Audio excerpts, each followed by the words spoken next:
అందరికీ నమస్కారం.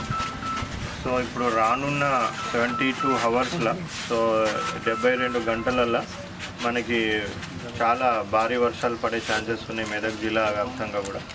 సో ప్రజలందరూ కూడా అప్రమత్తంగా ఉండాల్సిన అవసరం ఉంది. సో ఇప్పుడు ఈరోజు మెడికల్ ఆఫీసర్స్తోని మళ్ళీ ఎంపీడీఓస్తోని కూడా ఒక టెలికాన్ఫరెన్స్ కూడా పెట్టడం జరుగుతూ ఉంది. సో అందరినీ అప్రమత్తంగా ఉండడానికి. సో భారీ వర్షాలు పడే ఛాన్సెస్ ఉన్నాయి, అప్రమత్తంగా ఉండాల్సిన అవసరం ఉంది. అదేవిధంగా మనకి సీజనల్ వ్యాధులు, సో ఇది మనం ఇప్పుడు ఆల్మోస్ట్ ఆగస్టు ఎండింగ్కి వచ్చినాం. సెప్టెంబర్ 1 కూడా మనకి సీజనల్ వ్యాధులు ఎక్కువ వ్యాప్తి చెందే ఛాన్సెస్ ఉంటాయి. కాబట్టి సెప్టెంబర్ మంత్ కూడా మనం ఆగస్టులో ఎట్లయితే అలర్ట్గా ఉన్నామో సెప్టెంబర్లో కూడా ఉండాల్సిన అవసరం ఉంది.